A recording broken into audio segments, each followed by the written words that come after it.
Guys and welcome back to simply GS. आज अपन GitHub समझ रहे होंगे गिटहब को किस तरीके से काम करना है। गिटहब के अंदर जो बेसिक कमांड से लेके एक इंटरमीडिएट की जो कमांड होती हैं उनको किस तरीके से परफॉर्म करना होता है। बेसिकली अपन कर क्या रहे हैं, बेसिकली अपन अपने चैनल पे अभी मर्न स्टैक डेवलपमेंट के ऊपर हर एक चीज़ अपन समझने की कोशिश कर रहे हैं।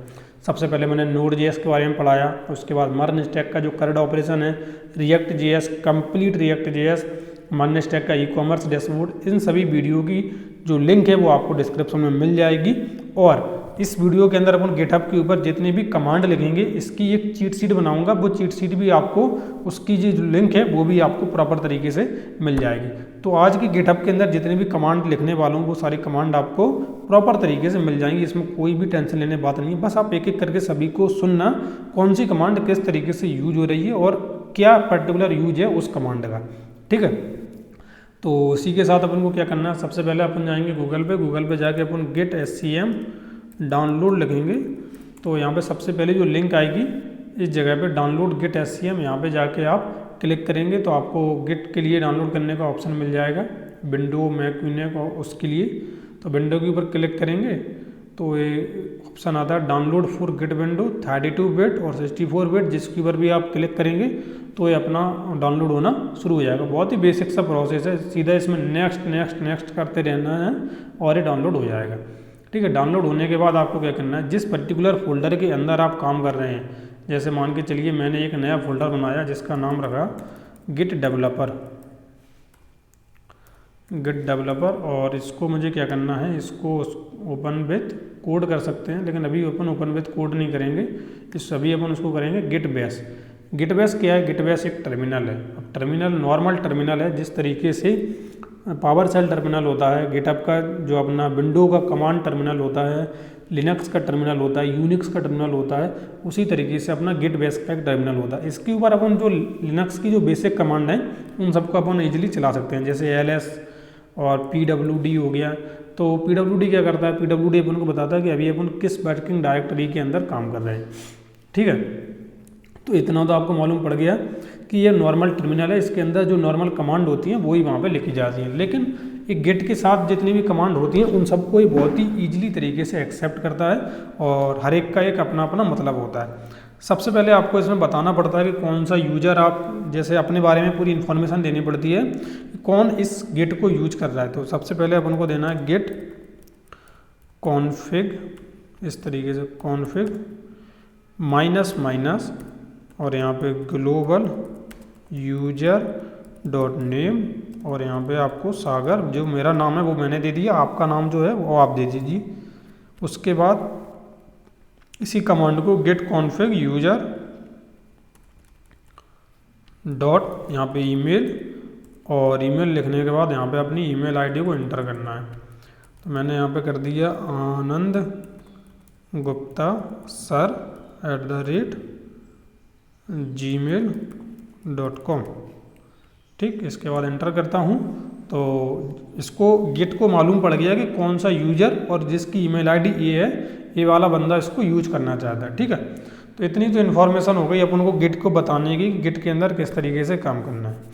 ठीक, अब इसके अंदर अब अगर मैं गेट स्टेटस लिखता हूँ, अभी गेट स्टेटस, तो यहाँ पे देखो लिख के आ रहा है नॉट ए गेट रेपोजिटरी और any of the parent directory. तो इसका मतलब क्या है, इसका मतलब ये है कि जब अपन किसी भी फोल्डर को गिट बेस के साथ खोलते हैं तो उस समय वो बाय डिफ़ॉल्ट उसकी कोई भी रेपोजिटरी नहीं बनी होती है। गिटहब के अंदर क्या होता है, रेपोजिटरी के नाम से सारी चीज़ों को पुकारा जाता है। तो इसी के अंदर जब तक अपन कोई भी गिट रेपोजिटरी क्रिएट नहीं करेंगे, जब तक इसके अंदर कोई भी चीज़ परफॉर्म नहीं होगी। तो अपन को गिट रेपोजिटरी किस तरीके से बनानी है, गिट इनिट लिख के उसकी रेपोजिटरी को क्रिएट कर देना। अब यहाँ पे लिख के आ गया इनिशियलाइज एम्प्टी गिट रेपोजिटरी।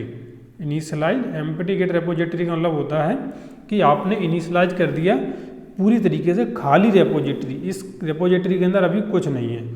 अब एक कमांड बताता हूँ आपको, ls-lart। ये कमांड क्या करता है, ये कमांड बताता है कि जिस फोल्डर के अंदर आप काम कर रहे हैं उस फोल्डर के अंदर जितने भी फोल्डर हैं, जितनी भी फाइल्स हैं या फोल्डर हैं, उन सब के बारे में इंफॉर्मेशन आपको दे देता है। अब यहाँ पे अगर मैं इसको गिट को खोल के दिखाऊँ ना, इस वाले फोल्डर को, यहाँ से पहले मैं इसको थोड़ा सा इधर कर लेता हूँ, इसको मैं अगर ओपन करके दिखाऊं तो यहाँ पे आप देख रहे हैं कि दिस फोल्डर इज एम्प्टी, यहाँ पे कोई भी फोल्डर बता नहीं रहा है। लेकिन अगर जो कमांड को अगर अपन ध्यान से देखें ls-lart, तो यहाँ पे उन्होंने बताया है कि .git नाम से एक फोल्डर बना। तो जब भी अपन git init करते हैं तो तब वो ऑटोमेटिक एक .git नाम से अपना एक फोल्डर बना लेता है। ठीक है, अब अभी इसके अंदर कोई भी फाइल्स नहीं है, कुछ नहीं है, लेकिन अभी अपन चाहते हैं कि कुछ इसके अंदर फाइल ऐड कर दें। तो अपन क्या करेंगे, सबसे पहले तो इस फोल्डर को मैं VS कोड के साथ खोल लूँगा। तो VS कोड के साथ खोलने के लिए मुझे इसको ओपन विथ कोड करने की ज़रूरत ही नहीं है। यहाँ से मैं डायरेक्ट कोड और डॉट लिखूँगा तो ऑटोमेटिक ये वाला फोल्डर मेरा VS कोड के साथ खुल जाएगा। अब VS कोड के बारे में अगर आपको मालूम नहीं है तो VS कोड को डाउनलोड करने की पूरी वीडियो मैं अपने चैनल पे ऑलरेडी बना चुका हूँ। आप एक बार चेकआउट जरूर करना, क्योंकि बहुत ज़्यादा मसाला ऑलरेडी वहाँ पे पड़ा हुआ है। तो अभी इस फोल्डर के अंदर आप देख सकते हैं कोई भी फाइल यहाँ पे क्रिएट नहीं है। अब अगर मैं इसको ले जाके यहाँ पे इस तरीके से इसको कुछ इस तरीके से ले जाके यहाँ पे कर देता हूँ। इसके बाद मैं क्या करूँगा, इसके बाद अगर मैं यहाँ पे टच गिट नहीं, इसका मैं नाम देता हूँ index.js। अगर मैं index.js देता हूँ तो इसके बाद आप देखेंगे यहाँ पे इस जगह पे कोई भी फाइल नहीं थी और मैंने कुछ भी मैनुअल तरीके से इसको क्रिएट नहीं किया। मैंने यहाँ पे केवल टच index.js लिखा और यहाँ पे आप देख सकते हैं कि index.js नाम की फाइल क्रिएट हो चुकी है। तो अगर आपको गिटहब से किसी भी फाइल को क्रिएट करना है तो आप क्या करेंगे, टच और इंडेक्स, टच के बाद आपको जो फाइल का नाम है वो आप दे सकते हैं। जैसे अगर मुझे एक और फाइल क्रिएट करनी है तो मैं टच index.html यहाँ पे लिख के index.html नाम की फाइल भी क्रिएट कर सकता हूँ। तो आप यहाँ पे देख सकते हैं कि index.html नाम की फाइल अपनी क्रिएट हो चुकी है। ठीक, अभी मैं अगर आपको यहाँ पे गेट स्टेटस लिख के दिखाऊँ तो यहाँ पे आप देखेंगे कि यहाँ पे लिख के आ रहा है नो कमिटेड। सबसे पहले तो लिख के आ रहा है on branch master no committed, फिर उसके बाद लिख के आ रहा है अनट्रैक फाइल, और यहाँ पे उन्होंने बता दिया git add file to include in what will be committed. तो ये सारी चीज़ें यहाँ पे लिखी हुई, तो इनका मतलब क्या है। सबसे पहले ऊपर से शुरू करते हैं। गिट स्टेटस क्या है, कमांड है। इसके बाद यहाँ पे जो उन्होंने आउटपुट दिया, इसका मतलब ये होता है कि अभी आप किस ब्रांच के अंदर काम कर रहे हैं। तो अभी उन्होंने बताया कि ब्रांच मास्टर के अंदर कोई भी कमिट नहीं हुआ। कमिट क्या होता है वो मैं अभी आपको समझाता हूँ। यहाँ पे समझिए, उन्होंने बोला कि अनट्रैक्ड फाइल।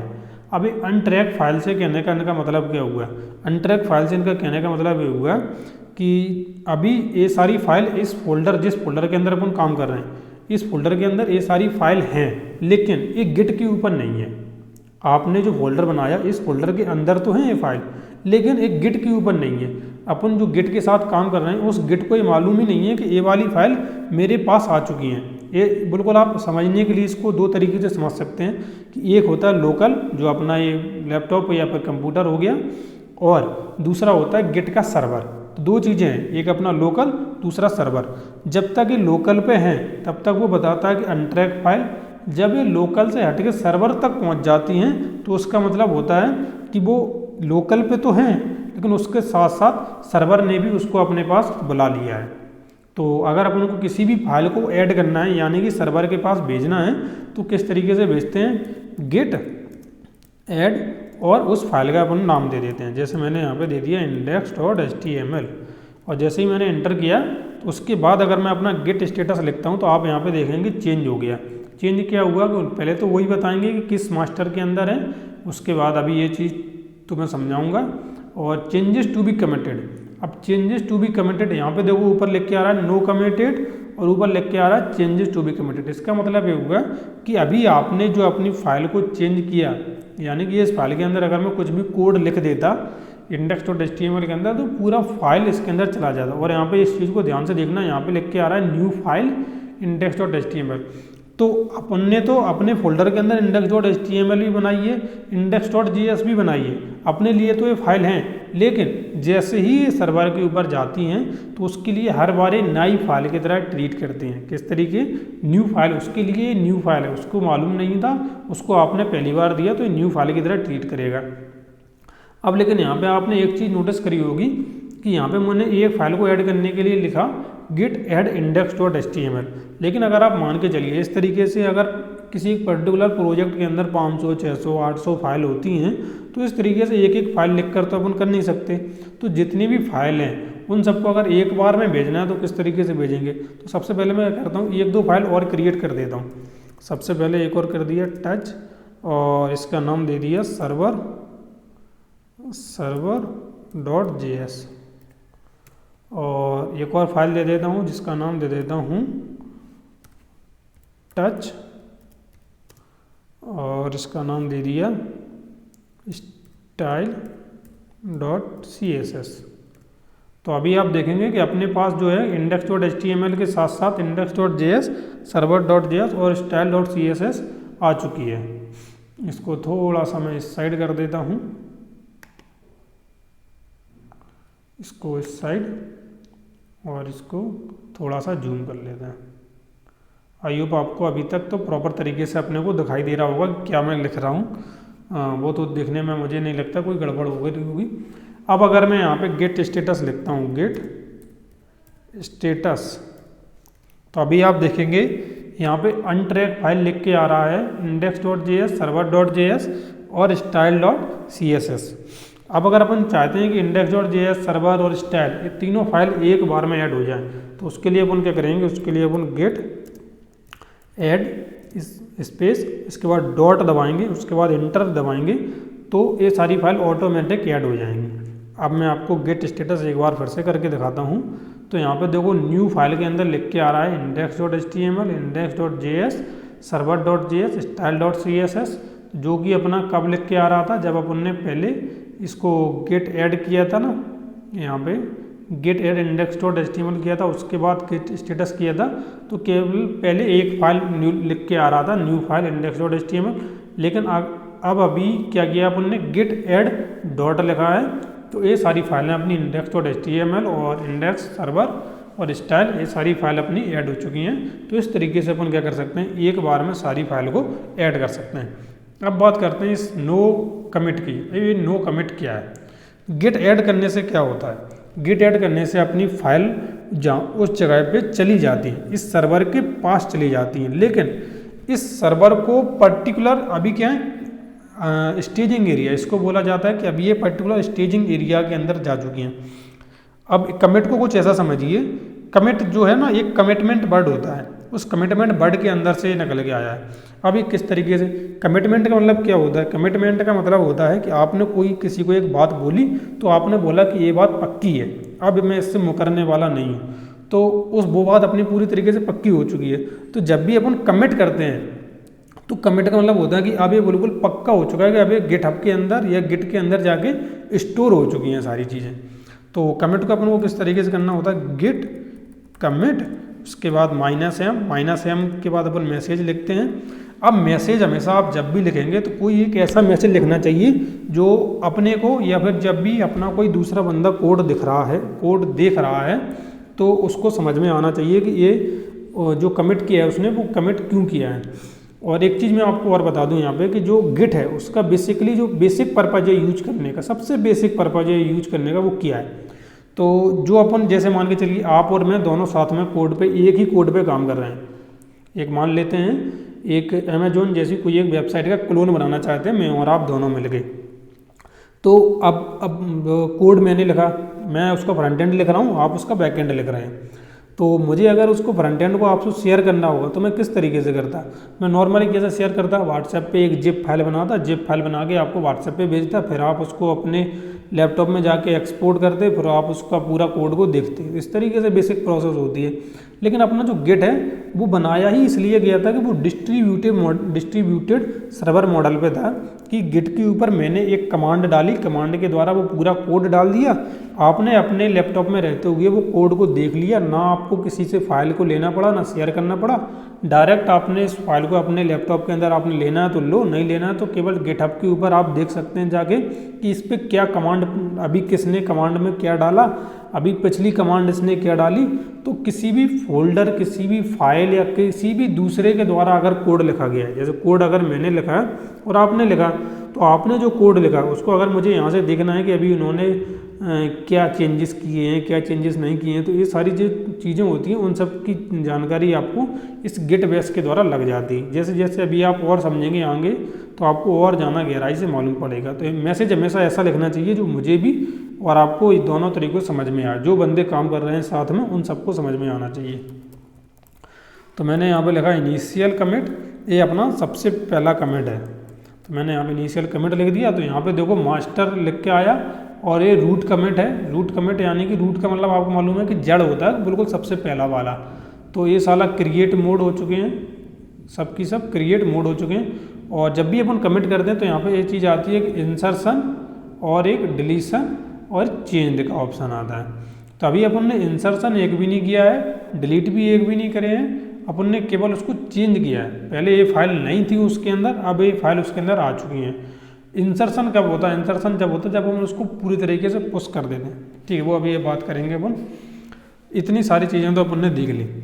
अब मैं बात करता हूँ कि अपन ने जितने भी कमिट किए हैं उनके बारे में। अभी अपन ने केवल एक कमिट किया इनिशियल कमिट के नाम से।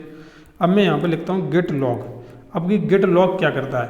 गेट लॉग आपको बताता है कि अभी तक इस पर्टिकुलर फोल्डर के अंदर कितने कमिट हो चुके हैं। अभी अपन ने केवल एक कमिट किया तो उसने एक कमिट बताया और वहाँ पे उसने लिखा कि इनिशियल कमिट नाम का एक कमिट हुआ है। कब हुआ है? वेडनेसडे 1 मार्च इतने इतने बजे हुआ है। किसके द्वारा हुआ है वो ऑथर की पूरी डिटेल अपनों को आ जाती है। तो जो गिट लॉग कमांड है, अब एक केवल ऐसा नहीं है कि अपन जिस फोल्डर के अंदर काम कर रहे हैं कि इसी फोल्डर पे होगा।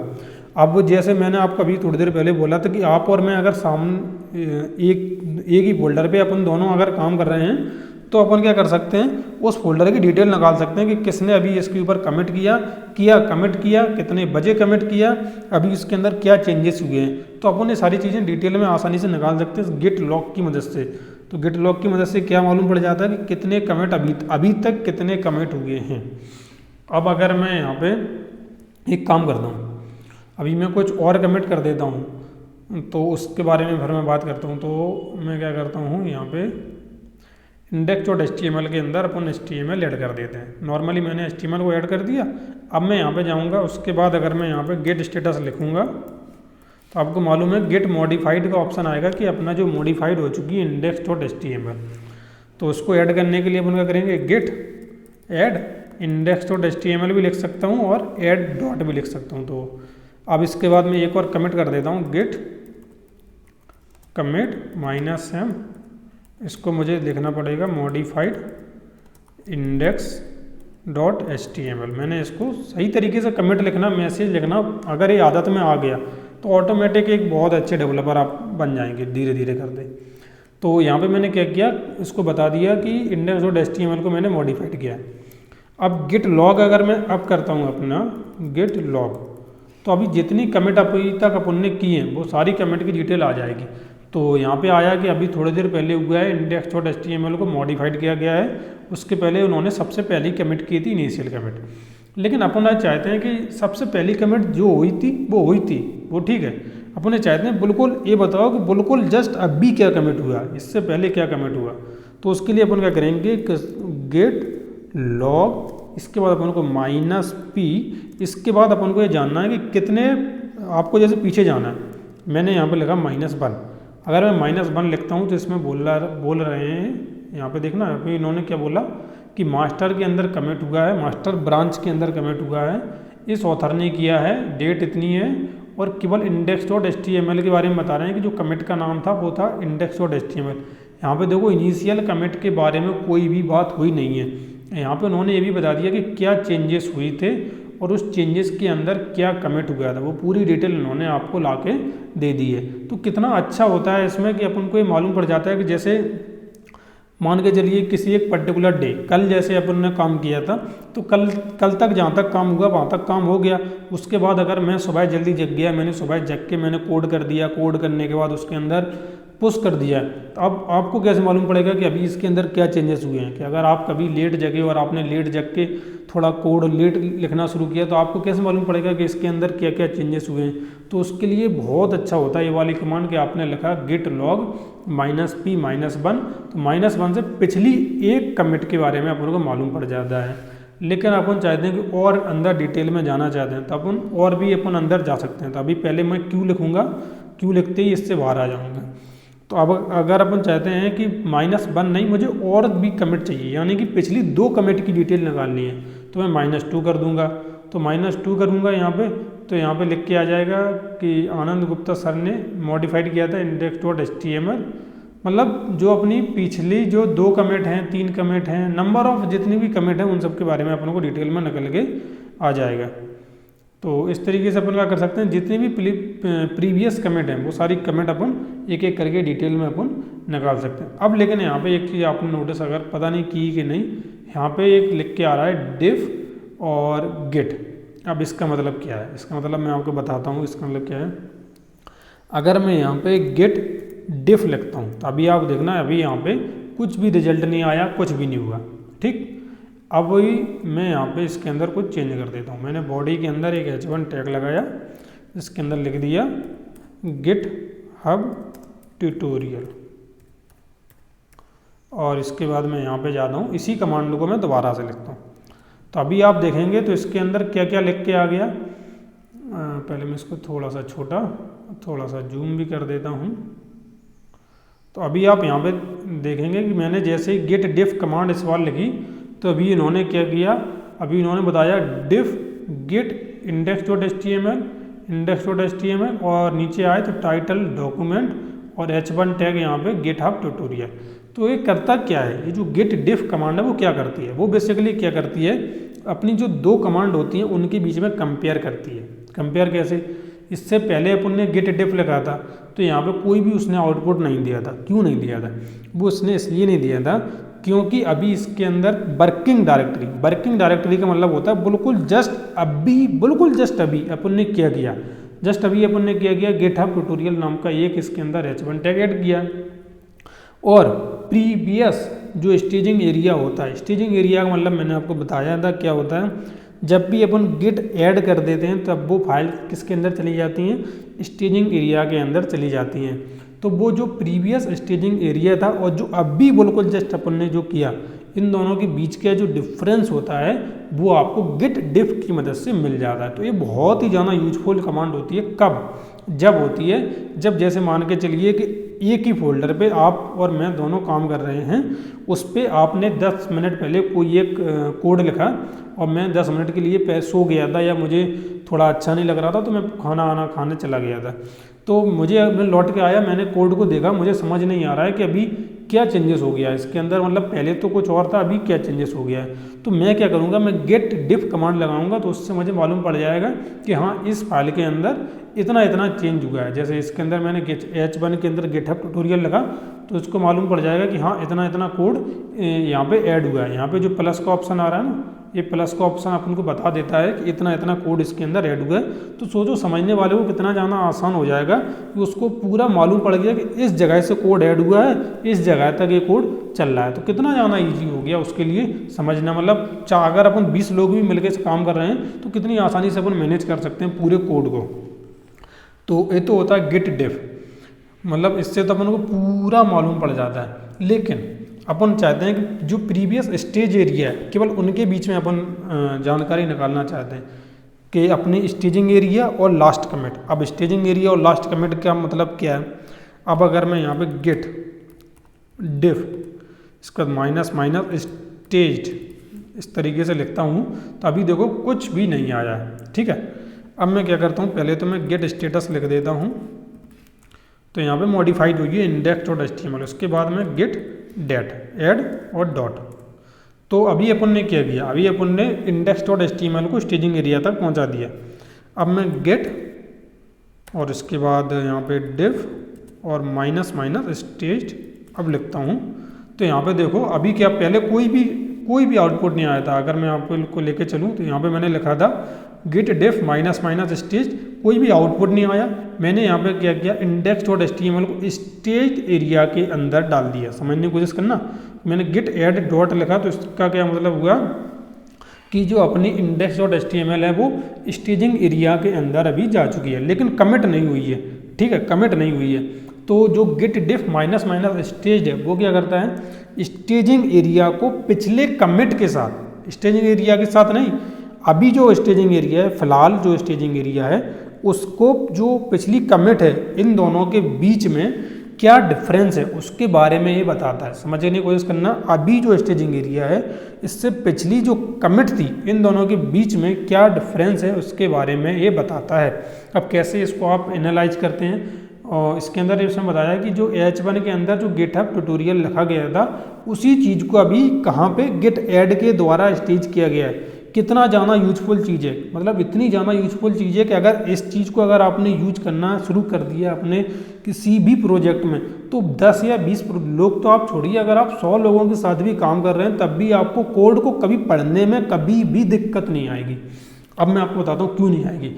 इसलिए नहीं आएगी कि जैसे मान के चलिए मैं, आप और कोई एक बंदा, तीसरा बंदा अपने साथ काम कर रहा है, आपकी मेरी समझ है, आप और मैं बहुत अच्छे से कोड को एक दूसरे को समझते हैं, लेकिन तीसरा बंदा उसको कोड को कोई समझ नहीं है, कोई जाना मतलब अंदाज़ा नहीं है, बस वो एक रैंडम तरीके से कुछ ऐड है, उसने कोई कोड अचानक से कहीं से कॉपी किया और किसी जगह पे पेस्ट कर दिया, कोई भी जगह पे, पूरे कोड के अंदर कहीं भी जगह पे पेस्ट कर दिया।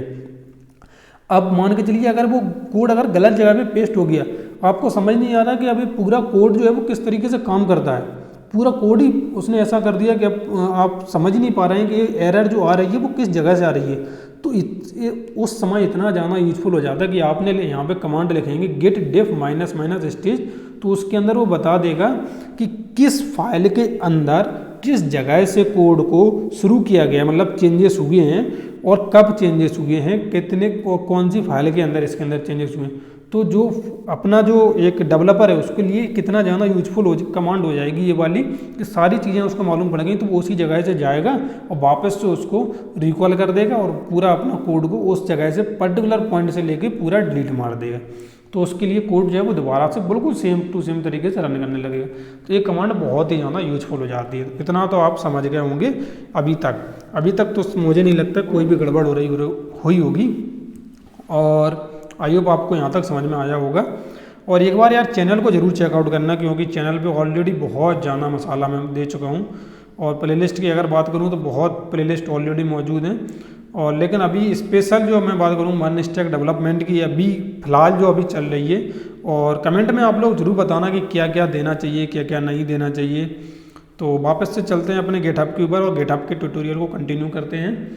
एक चीज़ मैं बताना चाहूँगा, अभी अपन जैसे कोई भी चेंजेस करते हैं फाइल के अंदर, जैसे मैंने अगर यहाँ पे जाऊँ और यहाँ पे जैसे H1 लगाया था उसी तरीके से मैं यहाँ पे एक बार और लगा देता हूँ पैराग्राफ टैग। इस पैराग्राफ टैग के अंदर न्यू गिट नाम से मैंने एक टेक्स्ट लिख दिया। तो अभी मुझे क्या करना, अभी अगर मैं गिट स्टेटस करूँ, गिट स्टेटस, तो फिर से लिख के आ गया मॉडिफाई index.html। अभी अगर मुझे इसको स्टेजिंग एरिया के अंदर भेजना है तो मैं क्या करूँगा, गिट ऐड डॉट लिखूँगा, पहले स्टेजिंग एरिया के अंदर जाएगा, उसके बाद इसको कमिट करना पड़ेगा। तो कमिट के लिए मुझे क्या लिखना पड़ेगा, गिट कमिट -m, फिर उसके बाद पूरा उसका मैसेज इस तरीके से करना पड़ेगा। मैंने आपको पहले करके भी दिखाया था कि कैसे अगर जब आप किसी भी फाइल को मॉडिफाइड कर देते हैं तो उसके बाद अपन किस तरीके से ऐड और कमिट अपन को बार बार लिखना पड़ता है। लेकिन एक ऐसी कमांड है कि जिसकी मदद से अपन गेट ऐड अगर नहीं भी लिखेंगे तब भी अपना काम चल जाएगा और आसानी से अपन ऐड और कमिट दोनों एक ही साथ अपन कंप्लीट कर सकते हैं। कैसे करेंगे, अब अगर मैं गेट कमिट -a, इसके बाद -m और इसके बाद यहाँ पे मॉडिफाइड index.html2 इस तरीके से मैंने लिख दिया।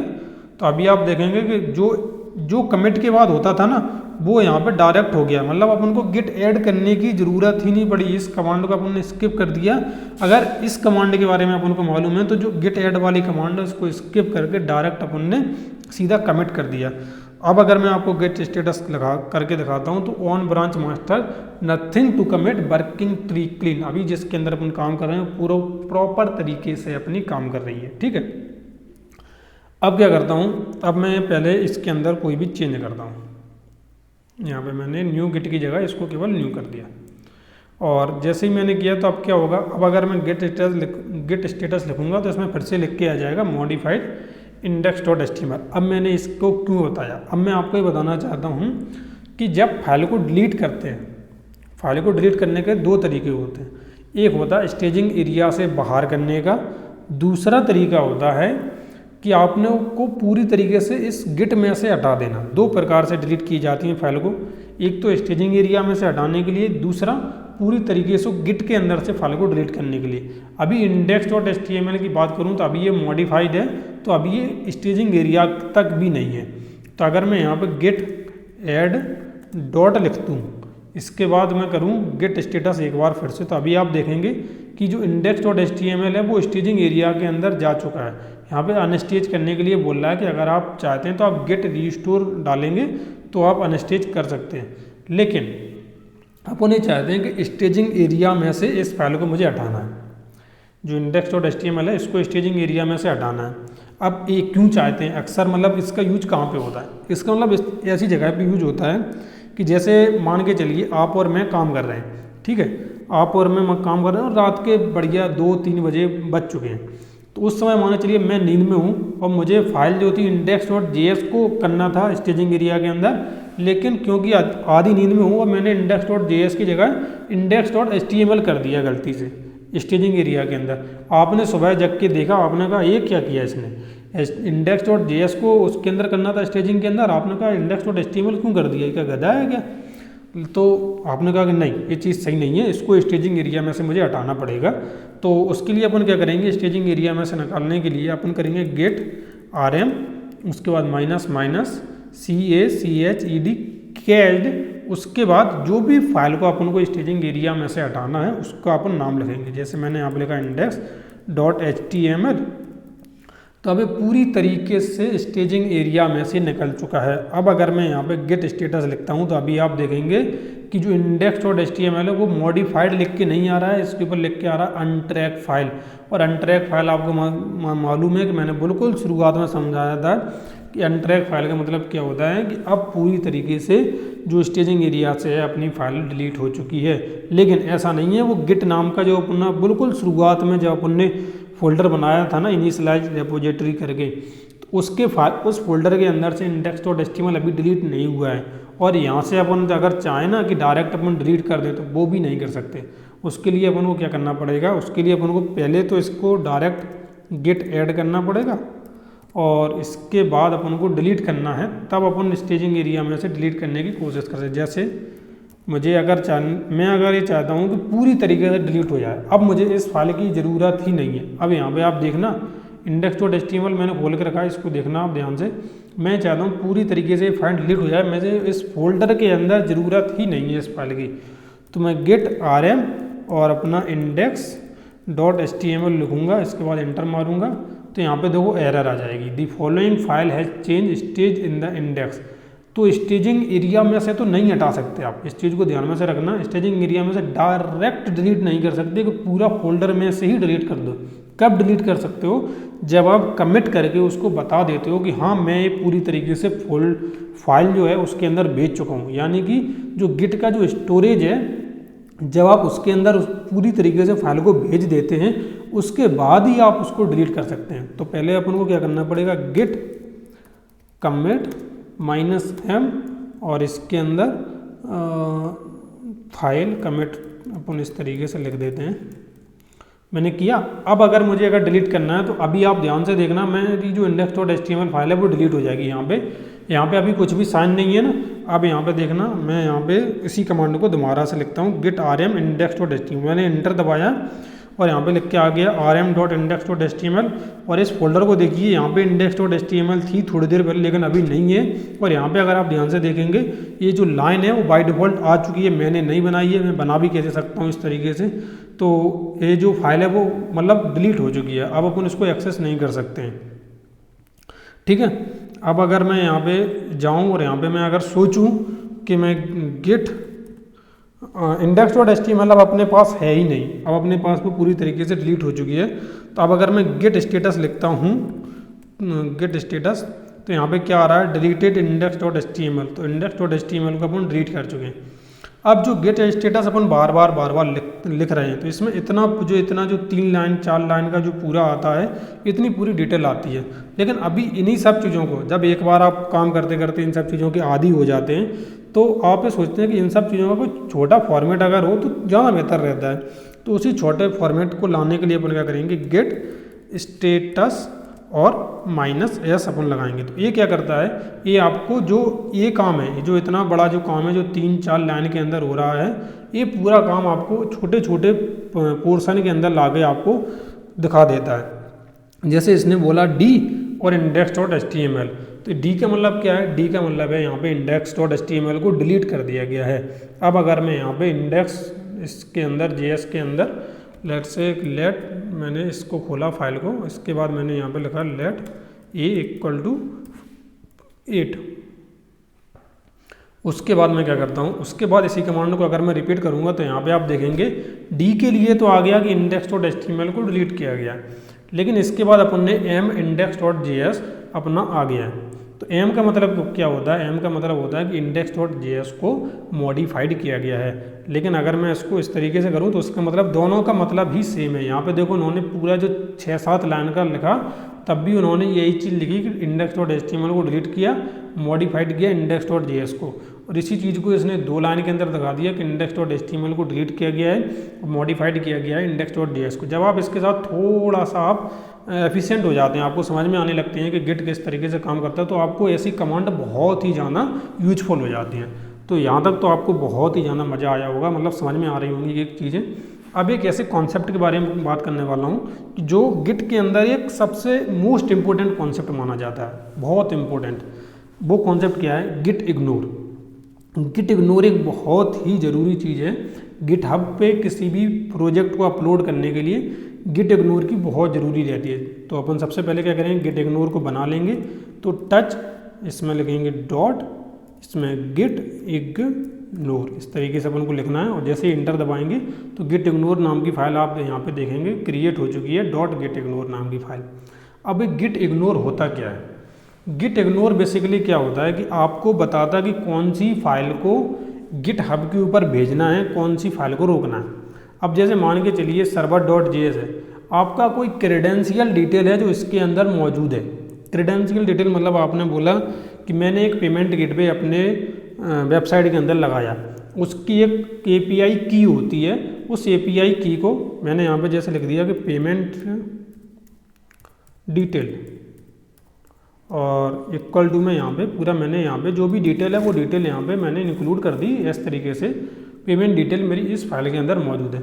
अब मैं ये चाहता हूँ गिटहब, तो क्या होता है, गिटहब को बेसिकली अपन जनरली पूरा पब्लिक डायरेक्टरी के ऊपर अपन भेजते हैं कि उसको पब्लिकली एक्सेस है, कोई भी उसको एक्सेस कर सकता है। तो अपन ये चाहते हैं कि ये जो अपना जो पेमेंट डिटेल है वो कोई दूसरा देख ही ना सके, मतलब पूरा फाइल देख ले, इसके अंदर index.js है उसको देख सके, style.cs है उसको भी देख ले, लेकिन server.js को ना देख पाए, अपन ये चाहते हैं। तो ऐसा कैसे होगा, तो ऐसा करने के लिए अपन यहाँ पे लिख देंगे server.js।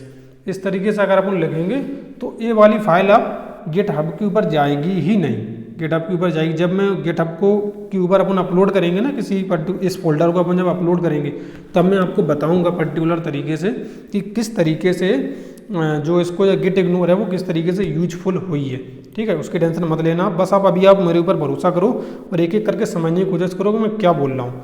तो अभी अगर मैं यहाँ पे गेट स्टेटस लिखता हूँ तो यहाँ पे बोल रहा है कि गेट इग्नोर यहाँ पे मॉडिफाइड हुई है, और मॉडिफाइड हुई है index.js, और यहाँ पे मॉडिफाइड हुई है server.js।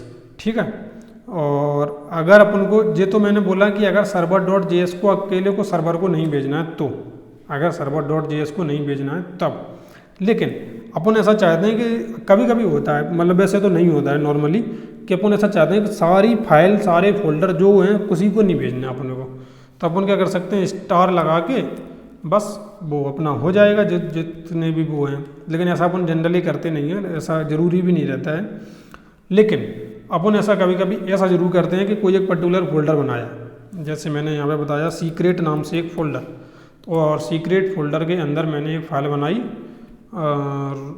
a.js नाम से।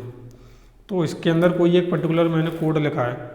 तो अब इस चाहते हैं अपन कि इस जो सीक्रेट नाम का फोल्डर है वो जाए ही ना, इस सीक्रेट फोल्डर के अंदर जितनी भी फाइल्स हैं वो भी गिटहब के ऊपर ना जाए, मतलब इस फोल्डर का जो भी डेटा है वो नहीं जाना चाहिए। तो ऐसा कैसे होगा, तो ऐसे के लिए अपन को क्या करना पड़ेगा, सीक्रेट, इस जगह पे आगे सीक्रेट और एक स्लैश। तो इससे क्या होगा, इससे इसको ये मालूम पड़ेगा कि जो सीक्रेट नाम का फोल्डर है उसके अंदर जो कुछ भी है वो अपन को नहीं भेजना है, गिटहब के ऊपर भेजना ही नहीं है। तो अगर मैं यहाँ पर गिट स्टेटस अब लिखता हूँ तो अभी आप देखेंगे यहाँ पे देखो index.js लिख के आ रहा है, server.js लिख के आ रहा है और .gitignore लिख के आ रहा है, लेकिन जो अभी तक अपन ने जो सीक्रेट नाम का फोल्डर जो डाला है उसके बारे में कोई डिटेल लिख के नहीं आ रही है। और अगर मैं उसको gitignore को हटा देता हूँ, यहाँ पे देखना, अगर मैं यहाँ से सीक्रेट को यहाँ से हटा देता हूँ, इसके बाद अगर मैं इसके अंदर करता हूँ गिट स्टेटस, तो अभी आप देखेंगे कि यहाँ पे .gitignore के साथ साथ सीक्रेट भी लिख के आ गया, लेकिन इससे पहले यहाँ पे लिख के नहीं आया था। इसके अंदर देखेंगे, इसके अंदर भी अपन ने सेम लिखा था ना गिट स्टेटस, लेकिन इसके अंदर सीक्रेट का कोई जिक्र भी नहीं हुआ था, कोई बातचीत हुई ही नहीं थी। तो यही होता है कि जब अपन gitignore पे डाल देते हैं, जब अपन gitignore पे चीज़ों को डाल देते हैं, इस तरीके से नहीं, कुछ इस तरीके से, तो जब अपन gitignore पे अपन चीज़ें डाल देते हैं उसके बाद अगर अपन चीज़ों को करते हैं तो वो चीज़ गिटहब एक्सेस नहीं देता, गिटहब उसकी एक्सेस अपन को नहीं देता। तो गिटिग्नोर का अपन बहुत ही ज़्यादा अपने लिए यूजफुल चीज़ हो जाती है, स्पेशली तब जब अपनी कोई पर्टिकुलर सीक्रेट डिटेल अपन को भेजनी होती है। तो आई होप आपको यहाँ तक तो अभी समझ में आया होगा। और जो जितनी भी अपन जो कमांड यहाँ पे लिख रहे हैं ना, इन सब का अपन जो एक पेज के ऊपर मैं प्रॉपर तरीके से आपको बना के दे दूंगा, उसमें कोई भी टेंशन लेने वाली बात नहीं है। अब इतना तो आपको समझ में आ गया तो बहुत अच्छी बात है, अभी तक आप बहुत अच्छे पोजीशन पे आप ऑलरेडी पहुँच चुके हैं। अब बात आती है ब्रांचेस की। गिटहब के अंदर ब्रांचेस एक बहुत ही इम्पोर्टेंट सेक्शन है, यानी कि जितनी भी चीज़ें अपन ने पढ़ी हैं वो सारी चीज़ें अपन अप्लाई कहाँ पे करते हैं, ब्रांचेस के अंदर ही अप्लाई करते हैं। अब ब्रांचेस होता क्या है, अब ब्रांचेस बेसिकली अभी तक जैसे अगर मैं यहाँ पे लिखूँ गिट ब्रांच, तो अभी आपको गिट ब्रांच लिखना था, गिट ब्रांच, उसके बाद मैं एंटर करता हूँ तो यहाँ पे देखो मास्टर लिख के आया। तो इसका मतलब क्या हुआ, इसका मतलब ये है अभी अपन मास्टर ब्रांच के अंदर काम कर रहे हैं। जब भी अपन गिटहब के अंदर काम करते हैं हमेशा ब्रांचेस के रूप में काम करते हैं। अब ये ब्रांचेस होता क्या है, किस तरीके से काम करता है। ब्रांचेस बेसिकली बहुत ही सिंपल सी चीज़ होती है। जैसे आपके पास एक पेज है, उस पेज के अंदर कोई भी चीज़ लिखी हुई है, आप उसको जब फोटोकॉपी वाली दुकान पे जाते हैं उसको बोलते हैं कि इसका कॉपी कर दो, वो क्या होता है, वो अपना एक दूसरा पेज उठाता है, उसके अंदर वो एक पूरा जो मशीन के अंदर रखता है उसी पेज को, और वो दूसरे पेज के अंदर वो जो पूरा कंटेंट अपना कॉपी हो जाता है, और कॉपी हो गया अपन तो एक ही कंटेंट है वो दो अलग अलग पेजेस के अंदर अपन को मिल जाता है। यही होता है ना फोटोकॉपी। तो यही काम होता है गिट ब्रांच में कि जब अपन एक ब्रांच से दूसरी ब्रांच को क्रिएट करते हैं तो इसका मतलब ये नहीं है कि अपन ने उस कोड को खो दिया, उसका मतलब ये है कि अपन ने इस कोड की जो कॉपी है वो एक और ब्रांच के अंदर क्रिएट कर ली।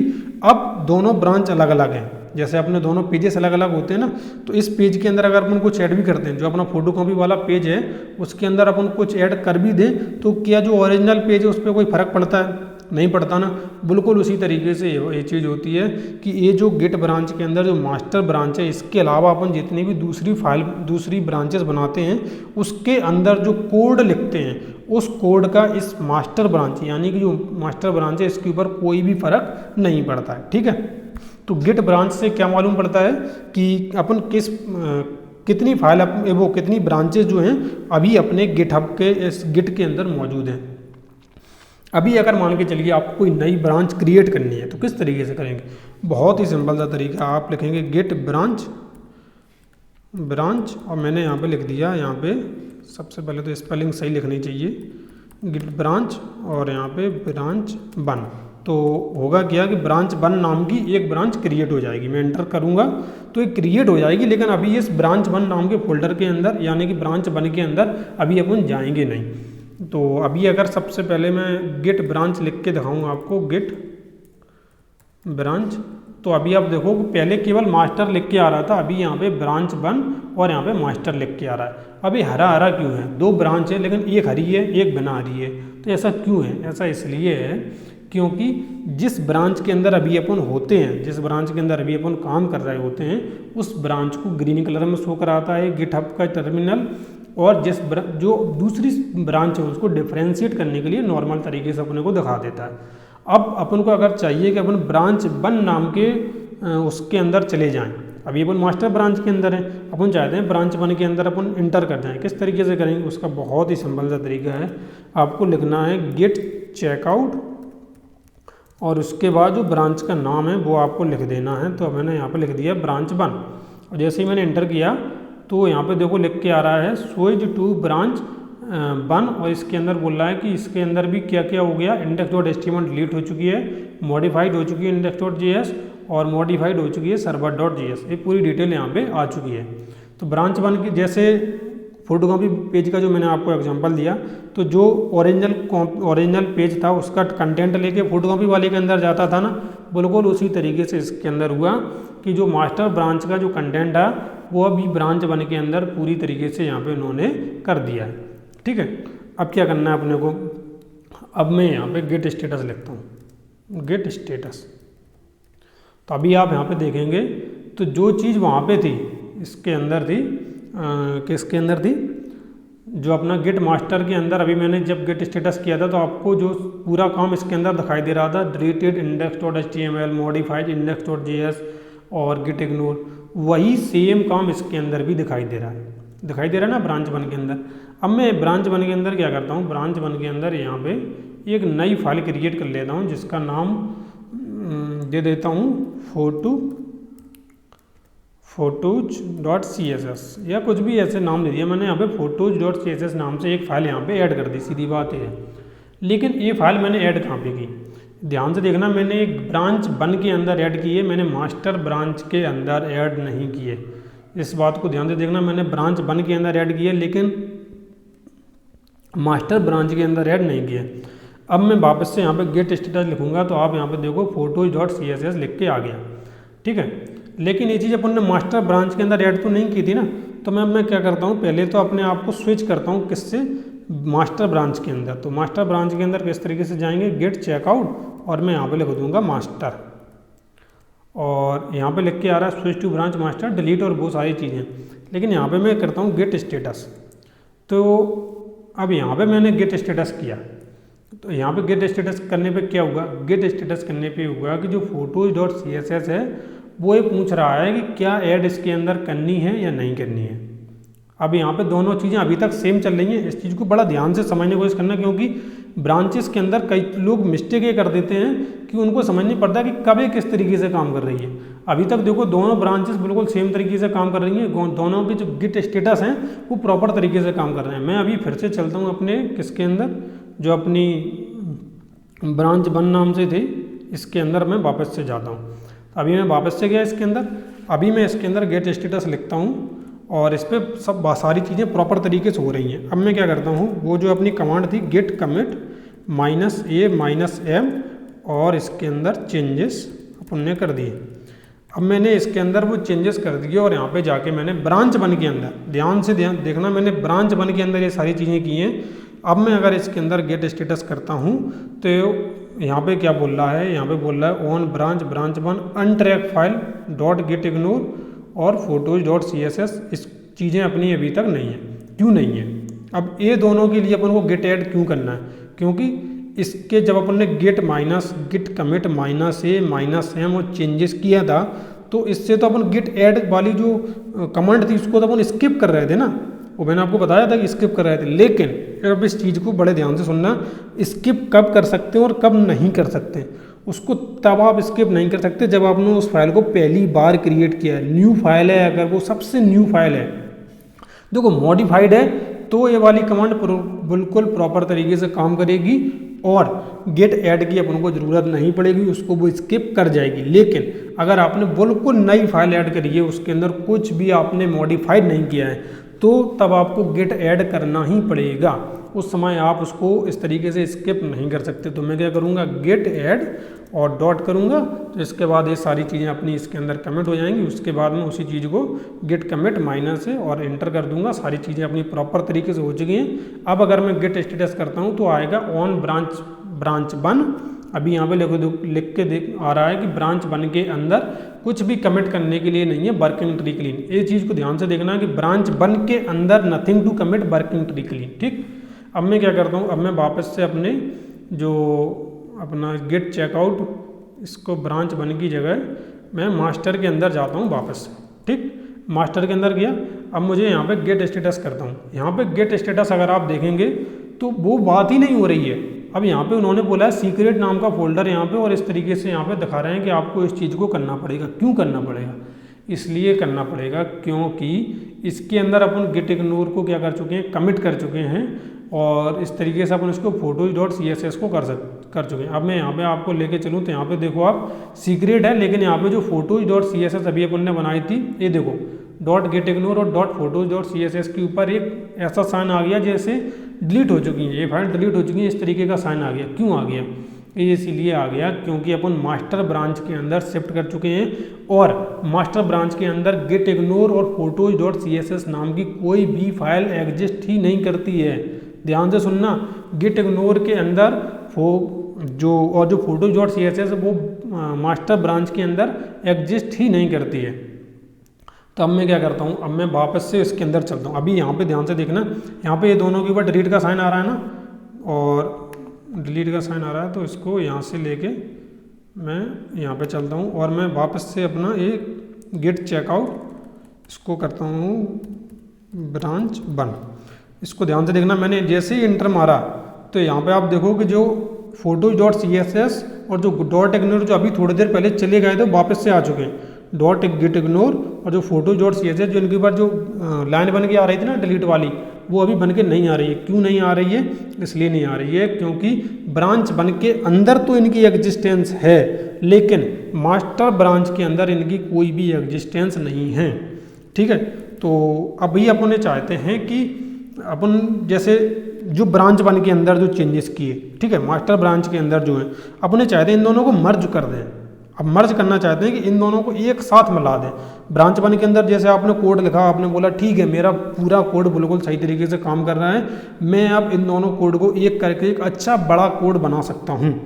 तो वो चीज़ अपन कैसे करेंगे? उसके लिए अपन को करना पड़ेगा गेट। सबसे पहले तो मुझे जाना पड़ेगा इस किसके अंदर जाना पड़ेगा, पहले तो मुझे मास्टर वाले के अंदर जाना पड़ेगा। इंटर करूँगा तो अभी यहाँ पे फिर से अगर मैं आपको लेके चलूँ तो फिर से वो दोनों फाइल अपनी जा चुकी हैं, getIgnore और photos.css, इन दोनों के ऊपर लाइन भी आ चुकी है। लेकिन अब मैं इसी के अंदर करता हूँ गेट मर्ज, और इसके बाद यहाँ पे मर्ज, इसके बाद इसके लिखता हूँ ब्रांच 1। इंटर दबाऊँगा तो यहाँ पे देखो ये सारी चीज़ें 2+ यानी कि 2 फाइल प्लस हो चुकी हैं। 13 इसमें ये इस प्रकार का लिख के आ रहा है index.html डिलीट, और इसके अंदर ये पूरा डिलीट हो चुका है। 13 लाइन अपनी डिलीट हुई थी। अब मैं यहाँ पे लेके चलूँ जो अभी मास्टर ब्रांच के अंदर हैं अपन, फिर भी यहाँ पे सारी चीज़ें आ चुकी हैं। photos.css .getIgnore अभी अपन ध्यान से देखो तो ब्रांच किस ब्रांच के अंदर है? मास्टर ब्रांच के अंदर है। मैं आपको एक बार फिर से दिखा देता हूँ गेट ब्रांच करके, तो अभी अपन मास्टर ब्रांच के अंदर हैं, तब भी ये फाइल अपने पास आ चुकी हैं। तो इस तरीके से अपन क्या कर सकते हैं, इस तरीके से अपन किसी भी दूसरी ब्रांच के अंदर जो काम कर रहे हैं उस पर तो पहले फर्क पड़ता ही नहीं है। जैसे ब्रांच बन के अंदर जो काम कर रहे थे उसका मास्टर ब्रांच पे कोई भी इफेक्ट नहीं पड़ा। कब तक नहीं पड़ा? जब तक अपन ने उसको मर्ज नहीं किया, और जब तक मर्ज किया तब उसकी फाइल जो है वो मास्टर ब्रांच के अंदर ऐड हुई। अगर मर्ज नहीं कर दे तो उसकी कोई भी फाइल ऐड नहीं होती। अब एक शॉर्टकट कमांड और है, उसको और समझ लो। अभी शॉर्टकट कमांड क्या है? शॉर्टकट कमांड पहले अपन क्या कर रहे थे, पहले अपन जब उनको फाइल कोई भी नई ब्रांच बनानी होती है तो अपन इसमें लिखते हैं गेट ब्रांच, और इसके बाद अपन उस ब्रांच का नाम लिखते हैं, और फिर उसको उसके अंदर जाने के लिए अपन क्या करते हैं, अलग से लिखते हैं गेट चेकआउट, फिर उस ब्रांच का नाम लिखते हैं, तब जाके अपन उसके अंदर जा सकते हैं। लेकिन अब एक ऐसी कमांड है कि जिसकी मदद से ये दोनों चीज़ें एक ही साथ हो सकती हैं। कैसे होगी? अपन लिख देंगे गेट चेकआउट, इसके बाद आपको लिखना है -b, और मैंने यहाँ पे लिख दिया ब्रांच 2, और जैसे ही मैंने यहाँ पे लिखा और इंटर किया तो अभी मैं डायरेक्ट यहाँ पे देखो switch to a new branch 2 के अंदर मैं जा चुका हूँ। और अगर मैं अभी गेट ब्रांच करता हूँ वहाँ पे, तो अभी आप देख सकते हैं कि ब्रांच के अंदर अपन जा चुके हैं। ठीक, अब बात आती है, ये सब तो हो गया, अब बात आती है कि इसको गेटहब के ऊपर जो कोड है अपना वो किस तरीके से डालेंगे और क्या क्या करेंगे। तो सबसे पहले तो जो getIgnore है, getIgnore के अंदर सीक्रेट नाम का फोल्डर है। तो अगर है सीक्रेट, इसको मैं अभी हटा देता हूँ सर्वर वाले को, सीक्रेट नाम का फोल्डर अकेला रखता हूँ।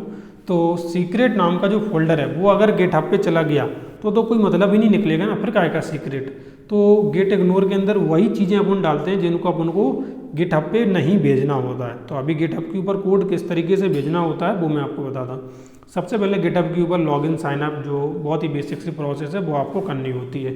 उसके बाद आपको प्लस के ऊपर जाएंगे, प्लस के ऊपर न्यू रेपोजिटरी के ऊपर क्लिक करना है और यहाँ पे इसको देंगे गिटहब और यहाँ पे ट्यूटोरियल। और इसके बाद मैं क्या करूँगा, इसके बाद क्रिएट रेपोजिटरी के ऊपर क्लिक करूँगा। इसी रेपो के अंदर आपको क्या होगा, जो गिटहब ट्यूटोरियल के अंदर ही वो एक फाइल मिलेगी, वो जिसके अंदर जितने भी जो अपन ने कमांड लिखे हैं ये सारे कमांड वहाँ पे लिखे हुए आपको मिलेंगे। इसी गिटहब की लिंक मैं आपको दूंगा अपने डिस्क्रिप्शन के अंदर। इसके अंदर ये सारी चीज़ें होती हैं। यहाँ पे आप देखो git init, git add, git commit, ये सारी चीज़ें अपन ऑलरेडी अपन देख चुके हैं, इनका मतलब भी समझ चुके हैं क्या है। लेकिन इसके अंदर दो चीज़ें आपको यहाँ पे, एक तो जो रिमोट और पुश माइनस यू। अब रिमोट और जो पुश माइनस यू ओरिजिन में, इन दोनों का क्या मतलब होता है वो मैं आपको बता दूँ। सबसे पहले तो इसका समझो कि गेट रिमोट ऐड ओरिजिन का क्या मतलब होता है। सबसे पहले तो मैं यहाँ पे जाऊँगा और यहाँ पे जाके मैं गेट स्टेटस करूँगा। गेट पहले तो अपन को ब्रांच, किस ब्रांच के अंदर शिफ्ट करना है, गेट चेकआउट किसके अंदर, मास्टर ब्रांच, क्योंकि अपन मास्टर ब्रांच का कोड ही गिटहब पे भेजना चाहते हैं। तो अपन क्या करेंगे, स्विच टू ब्रांच मास्टर, और पहले तो इसको गेट करूँगा स्टेटस। तो उसमें बोल रहा है कि मॉडिफाइड गेट इग्नोर, तो मैं वापस से गेट कमिट -a-m और इसमें मॉडिफाइड गेट इग्नोर इंटर करूँगा और इसके बाद मैं गेट स्टेटस करूँगा। तो सब कुछ अभी क्लीन है, कुछ भी इसमें गड़बड़ नहीं है। अब मैं क्या करता हूँ कि वो जो अपन ने कॉपी किया था उसको शिफ्ट इंसर्ट के साथ यहाँ पे पेस्ट करता हूँ और इसके बाद एंटर दबाता हूँ। अब गिट रिमोट ऐड ओरिजिन का मतलब क्या हुआ, अभी तक अपन जो भी काम कर रहे थे ना वो लोकल होस्ट पे हो रहा था, सब कुछ लोकल होस्ट पे हो रहा था। रिमोट का मतलब क्या होता है, रिमोट का मतलब ये समझो कि अब अपना जो कोड है वो सीधा इंटरनेट पे चला जाएगा, सीधा इंटरनेट पे चला जाएगा। अब उसको कोई भी एक्सेस कर सकता है। जब तक इसके अंदर ये रिमोट वाला अपन ने ऐड नहीं किया, जब तक ये इंटरनेट पे नहीं जाएगा। अब अगर मैं यहाँ पे गेट रिमोट लिखूँ तो यहाँ पे आप देखेंगे कि यहाँ पे ओरिजिन नाम से अपन को एक चीज़ मिल चुकी है। तो जो इतना है ना, ये क्या करता है, जो इतना पूरा बाकी का कोड है इसको जो ओरिजिन नाम से यहाँ पे सेव कर देता है कि आप उसको ओरिजिन नाम से पुकारेंगे तो ये वाला जो पूरा कोड है वो मैं आपको दे दूँगा। तो इस तरीके से अपन क्या करते हैं, गेट रिमोट को ऐड करते हैं। अब ऐड कर लिया, इसके बाद अपन को क्या करना है, गेट पुश -u और ओरिजिन यहाँ पे लिखना है। ओरिजिन यहाँ पे लिख के इंटर करना है और यहाँ पे लिख के आ रहा है the current branch master has no upstream branch to push the current branch, set the remote as upstream, use the git push -set upstream origin to happen this post dot automatic git help config. अभी क्या बता रहा है, अभी बता रहा है कि अपन ने इस तरीके से किया ना, लेकिन इसी चीज़ को अपन इस तरीके से करें। अब मैंने कुछ इस तरीके से लिखा, इंटर किया। पहले यहाँ पे ये सारी चीज़ें लिख के आ रही थी, लेकिन अब कुछ भी लिख के नहीं आ रहा और सब कुछ आसानी से चला गया। क्यों चला गया, इनके बीच में क्या डिफरेंस था? डिफरेंस ये था कि पहले अपन ने ये बोला कि गिट पुश कर दो ओरिजिन, यानी कि जो रिमोट है, रिमोट वाली जो अभी अपन ने बनाई उसको पुश कर दो, लेकिन किस ब्रांच को पुश करो, उसके ऊपर पुश तो करना, लेकिन किस ब्रांच को पुश करना पहले इन्फॉर्मेशन ही नहीं दी थी। अभी अपन ने इन्फॉर्मेशन दे दी कि ओरिजिन के ऊपर पुश तो कर दो, लेकिन किस ब्रांच को कर दो, मास्टर वाले को। उसके बाद अगर मैं यहाँ पर रिलोड करूँगा इसी चीज़ को, इस चीज़ को अगर मैं रिलोड करूँगा तो अपना जो कोड है वो ईजिली देखो गिटहब के ऊपर चला गया और जितनी भी फाइल हैं वो चली गई हैं, लेकिन जो सीक्रेट वाला फोल्डर है वो यहाँ पे नहीं गया। अगर आप ध्यान से देखें तो इसके अंदर सीक्रेट वाला फोल्डर है, लेकिन सीक्रेट वाला फोल्डर यहाँ पे नहीं है। क्यों नहीं है? इसलिए नहीं है क्योंकि अपन ने उसको बताया नहीं है। और यहाँ पे देखो गिट की जो इग्नोर फाइल है इसके अंदर लिखा भी हुआ है सीक्रेट वाला फोल्डर यहाँ पे है। अब लेकिन सीक्रेट वाला फोल्डर यहाँ से अपन एक्सेस नहीं कर सकते, अपन चाहें तो यहाँ से एक्सेस कर ही नहीं सकते हैं, ठीक है। तो इस तरीके से अपन क्या कर सकते हैं, गिटहब के ऊपर अपना जो पर्टिकुलर कोड है वो भेज सकते हैं। और इससे अगर अपन को बाहर आना है तो अपन क्या करेंगे, यहाँ पे एग्जिट लिख देंगे और इससे बाहर आ जाएंगे और अपना टर्मिनल बंद हो जाएगा। तो ये था अपना गिटहब का ट्यूटोरियल। और यहाँ तक अगर आप पहुँच गए हैं तो बहुत ही ईजिली आप एक अच्छे डेवलपर बनने की जर्नी पे हैं। बहुत ही अच्छे तरीके से आप अपना काम कर रहे हैं। अभी तक अपन बहुत कुछ समझ चुके हैं इसके अंदर। और ये एक बहुत ही ज़्यादा इम्पोर्टेंट वीडियो होती है अपनी मर्न स्टैक डेवलपमेंट में। बहुत जाना ज़रूरी होता है। गिटहब के बारे में आना तो बहुत ही जाना ज़रूरी होता है, क्योंकि अपन को लगातार कोड को डालना होता है जिससे लोगों तक पहुंच सकें, लोगों को बता सकें कि आपको क्या क्या चीज़ें आती हैं, क्या क्या चीज़ें नहीं आती हैं। तो अगर कोई सजेशन है तो ज़रूर बोलना कि वीडियो के अंदर सर ये चीज़ मिसिंग हो गई, इसको इस तरीके से बताया करें, या फिर लॉन्ग वीडियो बनाया करें, शॉर्ट वीडियो, प्लेलिस्ट वीडियो, जो भी मन में सजेशन है वो सजेशन भेजें, क्योंकि मुझे अभी सजेशन से ही प्रेम है। वो मुझे बहुत पसंद आते हैं कि अगर कोई मुझे बताता है कि इस चीज़ को इस तरीके से करना चाहिए। तो आई होप आपको वीडियो यहाँ पसंद आई होगी, और कोड जो जितनी भी मैंने कमांड डाली हैं वो सारी कमांड आपको इसी जो गिटहब पे है, इसी गिटहब पे आपको मिल जाएगी, गिटहब ट्यूटोरियल के अंदर। तो मिलते हैं नेक्स्ट वीडियो में, जब तक के लिए thank you for watching this video.